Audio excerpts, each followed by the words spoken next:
Olá, meus queridos irmãos, minhas queridas irmãs, iniciando aqui com você o programa Testemunho de Fé. Aqui é o Padre Paulo Ricardo e quero convidar você a refletir nos próximos minutos a respeito da Palavra de Deus que a Igreja nos propõe a cada domingo. Esse domingo é o domingo da Divina Misericórdia, domingo da oitava de Páscoa. E nós iremos refletir a respeito das aparições de Jesus, tanto no próprio domingo de Páscoa como 8 dias depois, como hoje, ou seja, no domingo de Páscoa, 8 dias depois, a São Tomé. Trata-se, portanto, do Evangelho de São João, no capítulo 20, versículos de 19 a 31. Vejam, originariamente, estas aparições de Jesus no cenáculo para os 10 apóstolos, no próprio domingo da ressurreição, e para São Tomé, 8 dias depois, são as aparições finais de Jesus no Evangelho de São João. São João escreveu o seu Evangelho e ele pretendia terminar no capítulo 20. E, portanto, essas aparições são aparições que querem, digamos assim, como que arrematar, fechar um pouco o Evangelho de São João, colocando aquilo que é a necessidade que todos nós temos depois de ler o Evangelho. A necessidade de nós termos fé, não é? De crermos em Cristo. Portanto, a bem-aventurança com a qual Jesus conclui o Evangelho desse domingo é como se fosse uma espécie da bem-aventurança conclusiva, definitiva, de todo o Evangelho de João. João escreveu o seu Evangelho para que finalmente nós que estamos aqui lendo este Evangelho pudéssemos ouvir o que Jesus disse a Tomé. E ele disse assim: acreditaste porque me viste? Bem-aventurados os que creram sem terem visto. Portanto, aqui é a conclusão, o fechamento, o ápice, o cume, né, de tudo aquilo que São João queria alcançar no seu Evangelho. Depois ele sentiu necessidade de acrescentar mais um capítulo e veio depois o capítulo 21. Né? Mas todo mundo que leu o Evangelho de João está de acordo que aquele capítulo 21 foi acrescentado depois, tanto que o próprio Evangelho apresenta duas conclusões diferentes. Então é nesse sentido que a gente deve então ler este Evangelho. Vamos lá. Então a cena começa no próprio domingo de Páscoa, portanto, uma semana antes da aparição a São Tomé, Jesus aparece ali aos 10 apóstolos. Por que 10? 10 porque eles eram 12, mas Judas morreu, portanto 11, e Tomé não estava presente, portanto 10. Jesus aparece ali àqueles 10 apóstolos e é o anoitecer daquele dia, o primeiro da semana. É interessante nós notarmos que, originalmente, o que nós temos no Evangelho de João não é o primeiro da semana. Isso aí é uma interpretação do tradutor.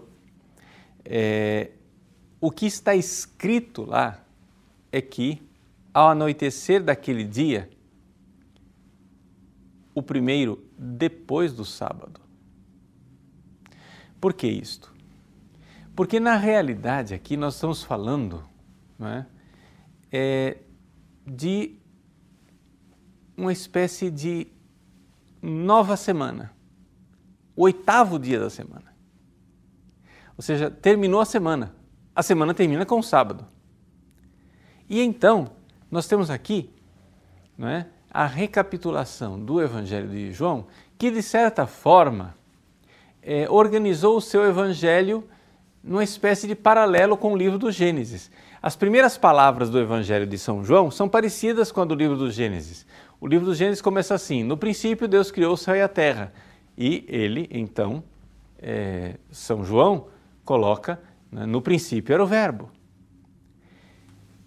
Quando o livro do Gênesis narra, não é, que a criação, o mundo foi feito em 7 dias, João, também no seu evangelho, narra a primeira semana do ministério de Jesus, em que ele não está criando o céu e a terra, mas ele está chamando os seus discípulos para a nova criação, para a restauração, para agora a união entre Deus e o homem. E ele conclui com as bodas de Caná, as bodas do casamento. Então, o que é que São João está dizendo? São João está dizendo que o novo casamento, né, a nova criação, é um casamento entre o céu e a terra, entre Deus e o homem. E essa é a nova criação. Pois bem, vejam, esta nova criação, porém, ainda não estava na hora. Lá nas bodas de Caná, quando se chega no 7º dia e a Virgem Santíssima diz para Jesus transformar a água em vinho, Jesus diz, ainda não chegou a minha hora. Agora chegou a hora. Nós estamos no 8º dia.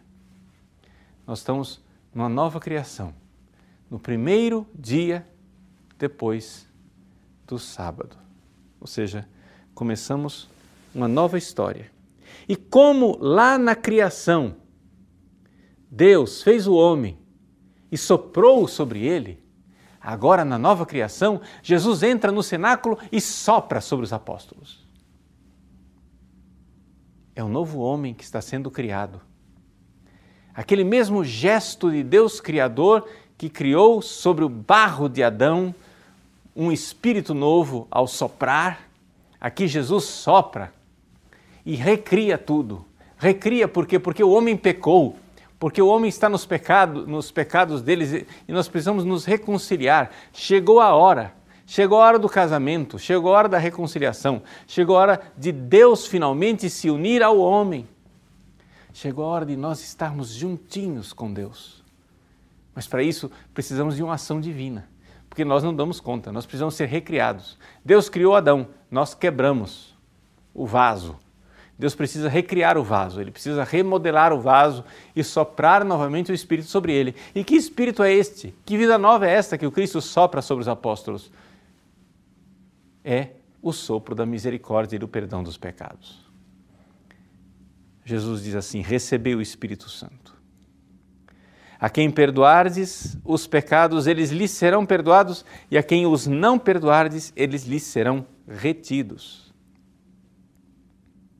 Então, ali no domingo de Páscoa, domingo da nova criação, em que se conclui, digamos assim, o Evangelho de São João, Jesus está nos mostrando que Ele, agora sim, né, se apresenta para nós como o Deus Criador que quer nos dar vida nova. Só que uma coisa é Jesus soprar, outra coisa é nós recebermos esse sopro. Uma coisa é Jesus nos redimir, outra coisa somos nós nos apropriarmos desta redenção. Uma coisa é Jesus nos salvar, outra coisa é essa salvação ser aplicada na nossa vida. E é aí, então, que entra o Evangelho de Tomé. A misericórdia divina precisa, para entrar na nossa vida, ser recebida com uma fé na misericórdia divina. Nós estamos, esse domingo, o domingo da festa da misericórdia, que foi instituído pelo Papa São João Paulo II, a pedido, né, de Santa Faustina. Jesus pediu a Santa Faustina um domingo da misericórdia a ser celebrado depois de uma novena que seria iniciada na Sexta-feira Santa. O domingo in albis, 8ª de Páscoa. Então estamos aí no domingo da Divina Misericórdia. O Evangelho começa com Jesus soprando sobre os apóstolos e falando da misericórdia divina, do perdão dos pecados. Mas uma coisa é Deus exercer a misericórdia, outra coisa somos nós recebermos essa misericórdia. Interessante como Jesus, quando ele apareceu para Santa Faustina, várias e várias vezes ele se lamenta da incredulidade dos homens não é? Que apesar da sua divina e infinita misericórdia, os homens ainda ousam duvidar da misericórdia de Deus. E então, aqui nós entendemos, uma coisa é a misericórdia, outra coisa é receber a misericórdia. E para receber a misericórdia nós precisamos de fé. E aí que entra o Evangelho de São Tomé. O Evangelho diz assim, que Tomé, chamado Dídimo, que era um dos 12, não estava com eles quando Jesus veio. E aí ele recebe o quê? Recebe o testemunho dos apóstolos. Vimos o Senhor. E Tomé quer sinais. Veja só. Quais são os sinais que ele quer? Ele quer ver, né, a marca dos pregos nas mãos. Eu quero ver a mão, quero colocar a mão no lado onde a lança transpassou o peito do Cristo. Ele quer sinais, mas a fé ela não exige sinais. No entanto, a incredulidade de Tomé serviu para a nossa fé, para a nossa credulidade. São Gregório Magno, ele usa essa expressão, que a incredulidade de Tomé ajudou a nossa fé. Jesus aparece a Tomé e pede para ele colocar as mãos, né, no lugar das feridas, das suas chagas. É interessante nós notarmos o seguinte, veja só. Jesus ressuscitado, ele é, por sua natureza glorificada, Jesus é invisível. Jesus ressuscitado, ele aparece. Por quê? Porque, na verdade, este aparecer é tornar o seu corpo invisível, visível como um sinal, porque Jesus, durante os 40 dias do tempo entre a sua ressurreição e a sua ascensão ao céu, Jesus tinha que ressuscitar a fé dos discípulos. No domingo de Páscoa, Jesus ressuscitou, mas agora ele precisa ressuscitar a fé dos discípulos, que estava morta, não é? E para isso ele precisa colocar sinais. Jesus não hesita em se apresentar diante deles, pedir para Tomé colocar a mão nas feridas. O Evangelho de Lucas, Jesus não tem dificuldade nenhuma de pedir, inclusive, comida para ele poder comer e mostrar que ele não é um fantasma, não é? Jesus é visto e eles veem Jesus comprovadamente. São esses sinais para que a fé dos seus apóstolos, que tinha sucumbido, volte a existir. Mas essa realidade dos sinais, na realidade, é uma coisa muito frágil. Por quê? Porque a fé verdadeira, ela não precisa destes sinais. A fé verdadeira, ela é um toque do ressuscitado em nossa alma. E aí sim, né, nós cremos, nós damos o passo da fé. E como é que nós damos o passo da fé? Damos o passo da fé através do anúncio. Vejam, é interessante notarmos aqui, a dificuldade de Tomé está exatamente nisso. Os apóstolos anunciaram e disseram a ele, vimos o Senhor. Ora, uma vez que você encontra a palavra de Deus, essa palavra de Deus, ela é eficaz, não é? Você veja, por exemplo, quando Jesus apareceu para Maria Madalena, não é? Jesus aparece para Maria Madalena e ela não o reconhece, mas quando ele pronuncia uma palavra e ele diz Maria, ela imediatamente diz Rabuni. A palavra de Cristo faz com que a fé surja imediatamente no coração de Maria Madalena. Aqui também a palavra dos apóstolos deveria ter feito surgir no coração de Tomé a experiência da fé, o toque do ressuscitado. Por quê? Porque o ressuscitado está onde quer que se faça um ato de fé. Se você, veja só, se você na sua casa, ou na igreja, ou no carro, ou no trabalho, ou na escola, ou em qualquer lugar, se você se recolher e na sua alma você fizer um ato de fé, o Cristo ressuscitado está lá tocando você, porque não é possível um ser humano crer sem que o Cristo esteja lá agindo. Então, todas as vezes que Jesus vê você se recolher, que vê você querendo rezar, quando vê você entrando no cenáculo do seu coração, é como se Jesus dissesse assim: oba, ele está se recolhendo, peraí, vamos ver se ele vai se recolher de verdade. E aí, uma vez que você se recolhe e começa a se abrir à ação do Cristo ressuscitado, o Cristo ressuscitado, vendo isso, envia o Espírito Santo e toca a sua alma. E o que é que ele faz na sua alma? Ele ilumina a sua inteligência e convida a sua vontade. É importante nós notarmos que estas duas faculdades são aquilo dentro de nós, aquela parte realmente que pertence à alma.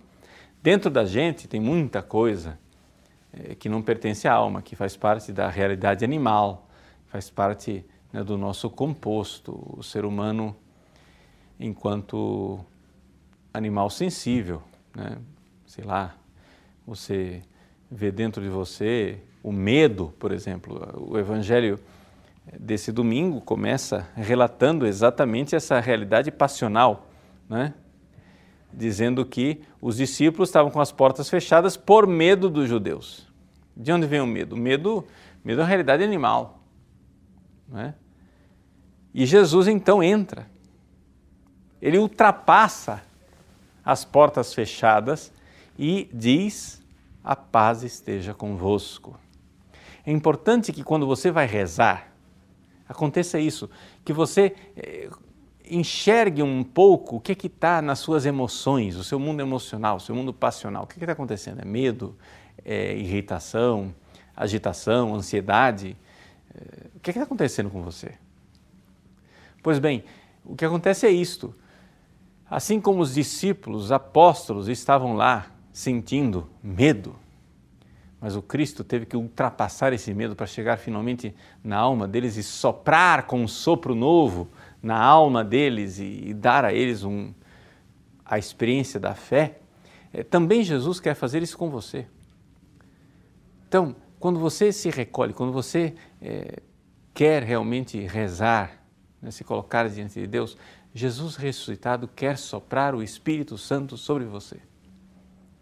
Quer fazer com que a sua inteligência seja iluminada e você veja, você tenha uma verdadeira experiência de fé e que a sua vontade seja convidada, né?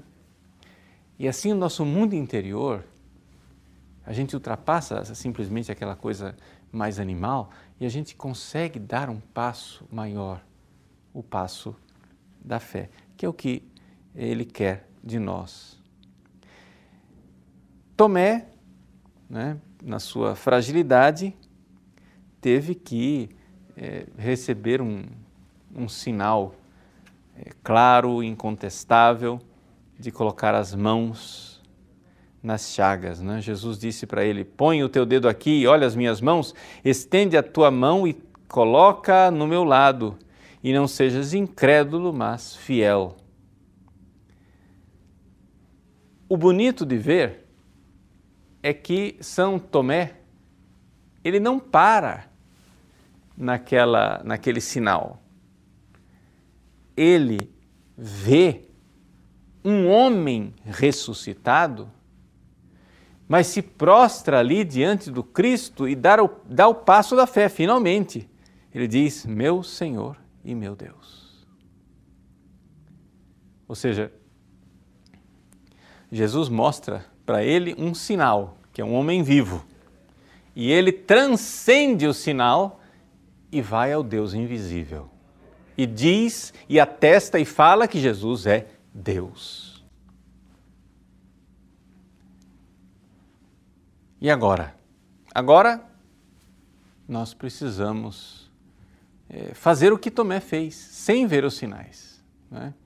E tomar posse mesmo desta bem-aventurança, que é a bem-aventurança final do Evangelho de São João. Ele diz: bem-aventurados os que creram sem terem visto. Vocês sabem quem é que Jesus pensava quando ele falou essa frase?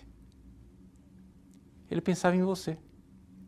Mas você não está entendendo quando eu digo que ele pensava em você. Não é que ele pensava em você genericamente, assim, ele pensava na humanidade inteira que viria depois, bilhões de pessoas que viriam a ter a fé nele. Não, ele pensava em você com seu nome, sobrenome e endereço, quem você é, você pessoalmente. Não é? Você está ouvindo agora este programa e nessa minha reflexão, quem sabe, durante a reflexão, surgiu dentro de você uma pequena chama da fé? Pois bem, Jesus olhou para este ato de fé, às vezes pequenino, frágil, ou às vezes profundo e robusto, não interessa. Jesus olhou para o seu ato de fé e disse: como você é feliz. Jesus exulta de alegria, com felicidade, como ele exultou de alegria diante de Simão Pedro, quando disse: bem-aventurado és tu, Simão Pedro, porque não foi nem a carne nem o sangue que te revelou isso, mas foi o Pai do céu quem te revelou isso. Sim, porque nós temos que escolher, o próprio São João diz isto na sua primeira carta, nós temos que escolher pelo que é que nós vamos ser movidos. Se nós vamos ser movidos por aquilo que há no mundo, que é a concupiscência da carne, a concupiscência dos olhos e a soberba da vida, ou seja, em resumo, se nós vamos ser movidos simplesmente pela nossa realidade de criaturas, ou se nós vamos ser movidos pelo Espírito Santo e pela fé, não é? Ou seja, pelo Pai do céu. Ele diz assim, 1 João capítulo 2, versículo 16, tudo que é no mundo é a concupiscência da carne, a concupiscência dos olhos e a soberba da vida. Não vem do Pai, mas do mundo. Não é? Ou seja, isso não vem do Pai. Mas o que é que vem do Pai? O que vem do Pai é a fé. É a fé verdadeira.